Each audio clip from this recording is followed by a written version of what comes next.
আসসালামু আলাইকুম। আমি মুক্তা আছি আপনাদের সাথে। দেশ ও দেশের বাহিরে যে যেখান থেকে ভিডিওটি দেখছেন, আশা করছি সকলে আল্লাহর রহমতে ভালো আছেন। আমিও আলহামদুলিল্লাহ ভালো আছি। গ্রামের বাড়ির আরও একটা ভিডিও আপনাদের মাঝে শেয়ার করতে যাচ্ছি। আশা রাখছি পুরো ভিডিও জুড়ে সাথেই থাকবেন। বরাবরের মতো আমার আজকের ভিডিওটাও আপনাদের ভালো লাগবে। তবে আমি ভয়েস ওভার করছি ঢাকায় এসে। আর ঢাকায় আসার দুদিন আগে ঘরোয়াভাবে ছোটোখাটো একটা বিফ স্টেকের পার্টি করেছিলাম। বিফ স্টেক খাবারটা মূলত বিদেশি একটা খাবার। তো আমরা বাঙালিরা বেশি মশলাযুক্ত খাবার খেতে পছন্দ করি, আর যে কোনো মাংসের মধ্যে অনেক অনেক মশলা ব্যবহার করে তারপর রান্না করে খাই। তো বিফ স্টেকের মধ্যে সাধারণত খুব কম মশলা ব্যবহার করা হয়, যেহেতু এটা বিদেশিরা খায় তো তারা খুব কম মশলা ব্যবহার করে যে কোনো রান্নাতে। তবে বিফ স্টেক বাংলাদেশেও খুব জনপ্রিয় হয়ে উঠেছে।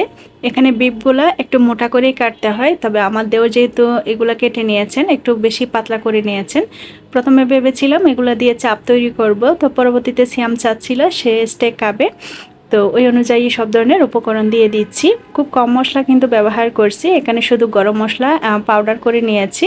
সব ধরনের গরম মশলা আস্তে একটু ব্লেন্ডার করে নিয়ে তারপর দিয়ে দিয়েছি, আর আদা রসুন বাটা দিয়ে দিচ্ছি পরিমাণ অনুযায়ী।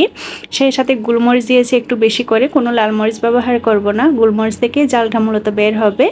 লেবু চিপে দিয়ে দিচ্ছি প্রায় 1 টেবিল চামচ মতন। তারপর দিয়ে দিব সয়া সস আর স্বাদ মতো লবণ, অল্প একটু সরিষার তেল দিয়ে ম্যারিনেট করে রেখে দিব 8-10 ঘন্টার জন্য। এই মুহূর্তে আপনি যদি আমার ভিডিওটি দেখে থাকেন তো প্লিজ একটি লাইক দিয়ে বাকি ভিডিওটা কন্টিনিউ করবেন। আপনার একটি লাইক আমার ভিডিওটি অসংখ্য মানুষের কাছে পৌঁছে দিতে সাহায্য করে। আর যদি চ্যানেলে নতুন হয়ে থাকেন, যদি এই ধরনের ভিডিওগুলো দেখতে আপনি পছন্দ করেন, চাইলে চ্যানেলটি সাবস্ক্রাইব করে রাখতে পারেন। কাজগুলো যদি অলরেডি করে থেকে থাকেন তাহলে আপনাকে জানাচ্ছি অসংখ্য ধন্যবাদ। আলহামদুলিল্লাহ, আপনাদের অসংখ্য অসংখ্য ভালোবাসায় আমার চ্যানেলটা 13K সাবস্ক্রাইবার পূর্ণ হয়েছে। যখন 10K সাবস্ক্রাইবার পূর্ণ হয়েছিল তখন থেকে সোহা সিয়াম আবদার করেছিল তাদেরকে একটা কেক কেটে খাওয়ানোর জন্য। তো আসলে আজ নয়তো কালেই বলে বলে 13K সাবস্ক্রাইবার পূর্ণ হয়ে গিয়েছে। তো চিন্তা করলাম যেহেতু বাড়িতে আছি, সবাইকে সাথে নিয়ে আমার শ্বশুর শাশুড়ি আরও আমার কিছু শুভাকাঙ্ক্ষী ছিল, তাদেরকে নিয়ে কেকটা কাটা হোক। তো একটা কেকের অর্ডার করেছি হোমমেড, তো সেটাও চলে এসেছে, এটা ফ্রিজে রেখে দিয়েছি। এবার সন্ধ্যার দিকে বিফগুলো ফ্রিজ থেকে নামিয়ে এনেছি, খুব সুন্দর ম্যারিনেট হয়ে সেট হয়ে গিয়েছে। আর এগুলো এখন বেজে নেওয়া হবে। এগুলো চাইলে ফ্রাই প্যানের মধ্যেও চুলার মধ্যে বেজে নেওয়া যায়, খুবই অল্প পরিমাণে, আমরা ঘরে যতজন আছি সেই অনুপাতে। তবে সিয়াম চাচ্ছিল এগুলা পাটির মতো করে বাহিরে ভেজে নিবে, তো সিয়ামের চাচু বাহিরে একটা চুলা তৈরি করেছে, বারবিকিউর মতো করে কয়লার মধ্যে এগুলো ভেজে নিবে। আর এদিকে সোহা সালাদ করে নিচ্ছে, আমি দেখিয়ে দিয়েছি কিভাবে কেটে নিতে হবে, সেভাবে কেটে নিচ্ছে। আর আমি একটা সস তৈরি করে নিচ্ছি। এই বিফ স্টেকের মধ্যে সসটা উপর দিয়ে ব্রাশ করে দিলে খুবই জুসি হয়, আর দেখতেও কিন্তু খুব সুন্দর হয় আর কি। তবে সসের মধ্যে লবণের পরিমাণটা একটু বেশি হয়ে গিয়েছিল, সয়া সস ব্যবহার করেছিলাম সেটা মাথায় ছিল না, লবণের পরিমাণটাও একটু বেশি দিয়ে দিয়েছি। আমরা বাড়িতে আসার পর থেকে এত বেশি গরম পড়ছিল, একদিন মাত্র বৃষ্টি হয়েছিল, তো অসহ্য লাগছিল সব কিছু। আসলে এই ধরনের খাবারগুলো শীতের দিনে বেশি ভালো লাগে, আর ছাদে করলে বেশি ভালো লাগে আর কি। তো সবাই গরমে অতিষ্ঠ, যার কারণে কাপড় চোপড় সবাই আধা ফেলে দিয়েছে। তো যাই হোক, এদিকে চাচা ভাতিজা হচ্ছে বিফ স্টেকগুলো রেডি করে নিচ্ছেন, আর আমরা ভিতরে সব কিছু গুছিয়ে রেডি করে নিচ্ছি। আমি গ্রামে আসার পর থেকে খুব কমন একটা কমেন্ট পাচ্ছি যে আপু তুমি গ্রামে আছো, একটা গ্রামের বিয়ের ব্লগ ভিডিও আমাদের সাথে শেয়ার করো। তো আসলে বিয়ে একটা হয়েছিল আমার খালাতো দেওরের, বিয়ের প্রোগ্রামটাও মাথায় নিয়ে আমরা একটা লম্বা ছুটিতে বাড়িতে এসেছিলাম। তো তারাও কিন্তু ঢাকায় থাকে, আমরা একসাথে বাড়িতে এসেছি। আর তাদের বাড়ি আর আমাদের বাড়ি পাশাপাশি গ্রামে। অনেক বেশি গরম পড়েছিল বিয়ের সময়, তো যার কারণে আর সব সময় ওখানে থাকিনি। 3 দিন যাবৎ বিয়ের অনুষ্ঠান হয়েছিল, আসা যাওয়ার মধ্যে ছিলাম, কয়েক ঘন্টার জন্য গিয়েছি, যেহেতু ছোট বাচ্চা অনেক বেশি গরম ছিল, অতিষ্ঠ হয়ে পড়েছিলাম। আবার অনেক বেশি মেহমানও ছিল, এত মেহমানের মধ্যে এত গরমের মধ্যে আসলে গরমের পরিমাণটাও কিন্তু দ্বিগুণ বেড়ে যায় এসব অনুষ্ঠানে। তো যার কারণে কয়েক ঘন্টা থেকে বাচ্চা নিয়ে আবার চলে এসেছি। তারপরেও দেখা গিয়েছে আমার ছোট বাবু মানে আজওয়াত হোসেন ও অসুস্থ হয়ে পড়েছিল, এখন আলহামদুলিল্লাহ সুস্থ দিকে আছে। ঢাকায় আসার পরে সে অসুস্থ ছিল। তো বিয়েতে গিয়েছিলাম 2-3 ঘন্টার জন্য, আর সেই সময়ে যতটুকু সম্ভব হয়েছে আপনাদের জন্য ভিডিও ধারণ করে রেখেছি। আসলে নিজেদের ঘরের বিয়ে হলে A to Z সব কিছু ভালোভাবে শেয়ার করা যায়, তবে কোথাও গিয়ে বিয়ের ভিডিও শেয়ার করাটা সম্ভব হয়ে ওঠে না ওভাবে। তো সামনে ইনশাল্লাহ আমার ছোট দেওরের বিয়ে হবে কয়েক মাস পরে, তখন ভালোভাবে সব কিছু A to Z শেয়ার করার চেষ্টা করব, আপনারা আমার সাথে থাকবেন। এদিকে কথা বলতে বলতে বিফ স্টেকগুলো রেডি হয়ে গিয়েছে আর ছোট ছোট পিস করে নিয়েছি খাওয়ার সুবিধার্থে। এবার সবাই মিলে একসাথে বসে পড়েছি আর এক থালাতে নিয়ে সবাই খাওয়া শুরু করেছি। এটা রসুলের একটা সুন্নত, পরিবারের সবাই মিলে একসাথে খাওয়ার মাঝে আনন্দ আছে, সেই সাথে পারিবারিক বন্ধন দৃঢ় হয় আর আন্তরিকতা তো আছে, সেই সাথে আল্লাহর রহমত বরকত থাকে। পার্টি শেষে এবার কেক কাটার পালা আর আমার শ্বশুর শাশুড়ি কেকটা কেটে নেবেন। সোহা সিয়াম অনেক বেশি খুশি, তাদের এই খুশির জন্য আসলে এই আয়োজনটা করেছিলাম আর সবাই খুশি আমার এই সফলতা দেখে। আলহামদুলিল্লাহ, আল্লাহর অশেষ রহমতে আর আপনাদের অনেক অনেক ভালোবাসা না পেলে আমার এত দূর আসা কোনোদিনও সম্ভব ছিল না। সেই সাথে আমার অনেক বেশি পরিশ্রমও ছিল এই চ্যানেলটার পেছনে। তো সফলতার আসলে শর্টকাট রাস্তা নেই, আমি সেটা আগেও বলেছিলাম। অনেক কষ্টের ফল এটা আমার। তো আশা রাখছি ভবিষ্যতেও এভাবে আপনারা আমার পাশে থাকবেন এবং আমাকে আরও অনেক দূর এগিয়ে যেতে সাহায্য করবেন। আপনারা আমার ভিডিওগুলো দেখে সুন্দর একটা কমেন্ট করে আপনাদের মূল্যবান মতামত জানান। আপনাদের এই নিঃস্বার্থ ভালোবাসা আমাকে অনেক বেশি অনুপ্রেরণা যোগায়। আপনাদের সকলের জন্য রইল মন থেকে অনেক অনেক দোয়া এবং ভালোবাসা। আমাদের এদিকে মানে চট্টগ্রামের গ্রামের বিয়েগুলা এখন আর আগের মতন হয় না। আমাদের যখন বিয়ে হয়েছিল আজ থেকে 15 বছর আগে, তখন হয়েছিল এক স্টাইলে, আর ইদানিং দেখছি প্রায় অন্য স্টাইলে হচ্ছে।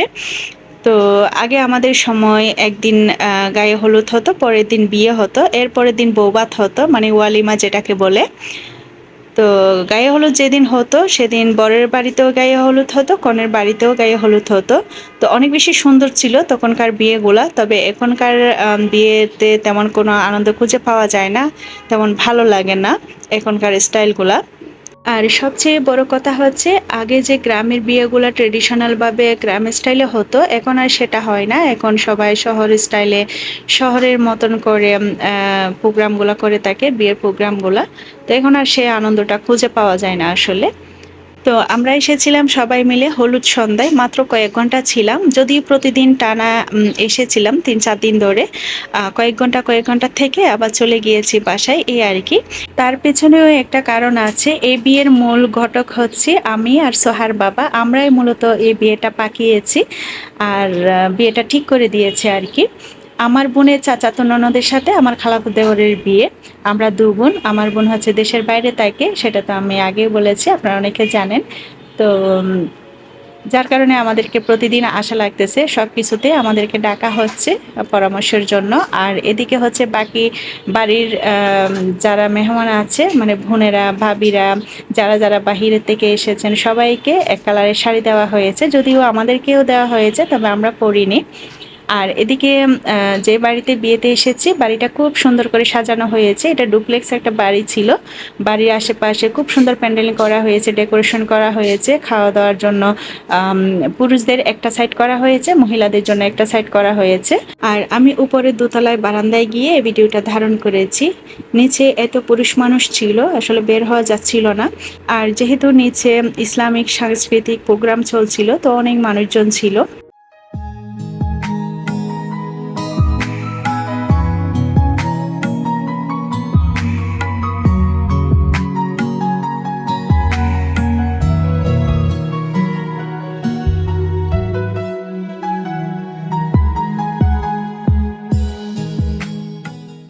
ওইদিকে বরকনে রেডি হচ্ছিল হলুদ সন্ধ্যার প্রোগ্রাম করার জন্য, আর এদিকে আমার ছোট্ট ছোট্ট ননদরা শাড়ি পরে সুন্দর একটা সাজ দিয়েছে।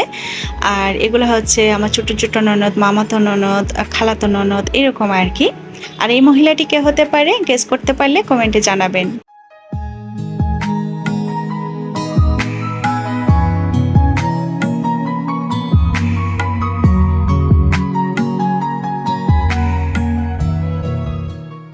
আর এই তো কনেকে হলুদের সাজে সাজিয়ে দেওয়া হয়েছে। মার্শাল্লাহ, কত কিউট একটা মেয়ে, তাই না?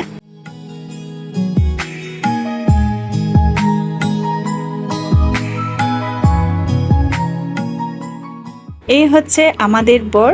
বড় সেজে রেডি হয়ে আছে হলুদের প্রোগ্রাম করার জন্য, আর বর বউকে একসাথে স্টেজে তোলা হবে আর কি। আর স্টেজটা করা হয়েছে ছাদের উপর, ছাদে মূলত প্রোগ্রামটা করা হয়েছে। আলাদাভাবে ফটোশ্যুটের ব্যবস্থাও করা হয়েছে স্টেজের মধ্যে। এর আগেও সবাই আমরা এসে ফটোশ্যুট করেছি। এবার বরকনের ফটোশ্যুটের ফালা। বরকনেকে হাতে ধরে স্টেজে তুলে নিচ্ছেন।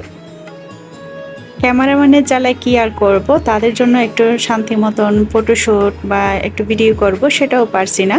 তারা যেভাবে বলছে ওভাবে হচ্ছে সবকিছুই যেন তাদের হাতে। এদিকে এক কালারের শাড়ি পরে সবাই বোনেরা ভাবিরা উঠেছেন, তবে আমি বাদে আর কি। একেবারে ছোট থেকে বড় সবাই শাড়ি পরেছে এবং এক কালারের পরেছে। অনেক মানুষ এক কালারের শাড়ি পরেছে। সবার কিন্তু স্টেজে জায়গা হবে না একসাথে, তো আলাদা আলাদাভাবে ফটোশ্যুট করেছে। এখন উঠেছে বোনেরা। আর এই তো আমাদের ছোট্ট বুড়িটা, আমার জায়ের মেয়েটা, সেও কিন্তু হলুদ কালারের একটা শাড়ি পরেছে। শাড়িটা সে কন্ট্রোল করতে পারতেছিল না, মাশাআল্লাহ। তারপর অনেক কিউট লাগছিল, মিষ্টি লাগছিল দেখতে। বউকে স্টেজে ইচ্ছা মতন ভিডিও ফটোশ্যুট করা হয়েছে। এরপর বর গিয়েছে একটু নিচে দরকারে। এর ফাঁকে বউকে আবারও ফটোশ্যুটের জায়গায় আনা হয়েছে। কাজ চিত আঁকা বাঁকা করে বিভিন্ন স্টাইলে বিভিন্ন অ্যাঙ্গেলে আবারও ফটোশ্যুট করা হচ্ছে। বিষয়টা আমার কাছে খুবই বিরক্ত লেগেছে। কতক্ষণ আর একটা মানুষের ধৈর্য থাকে? 3 দিন যাবৎ মেয়েটার এই অবস্থা হচ্ছে। পরবর্তীতে আমি গিয়ে ক্যামেরাম্যানদেরকে মানা করে এসেছি যে তা আর ফটোশ্যুট করার দরকার নেই, অনেক হয়েছে। তারপর তারা বন্ধ করেছে। আমার মা শাশুড়ি বরকনের সাথে একসাথে একটু ভিডিওতে উঠেছিল, মানে একটু ফটোশ্যুট করে স্মৃতি ধারণ করে রেখেছিল আর কি। হলুদ সন্ধ্যা করে বাসায় চলে গিয়েছিলাম। আর এটা ছিল পরের দিন দুপুরে ওয়ালিমার দাওয়াত। ওয়ালিমার দাওয়াতে আয়োজন ছিল মেজবানি মাংস, চনার ডাল দিয়ে, হাড় দিয়ে, মানে গরুর হাড় দিয়ে। তারপর ছিল রুই মাছ বোনা, মুরগি বোনা, সেই সাথে একটা আমের টক ছিল। আর হলুদ সন্ধ্যায় ছিল বিফ বিরিয়ানি, সেটা অবশ্য ক্যামেরা ধারণ করতে পারিনি।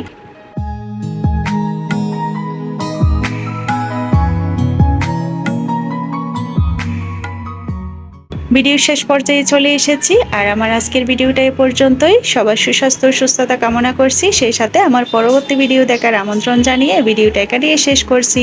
আল্লাহ হাফেজ।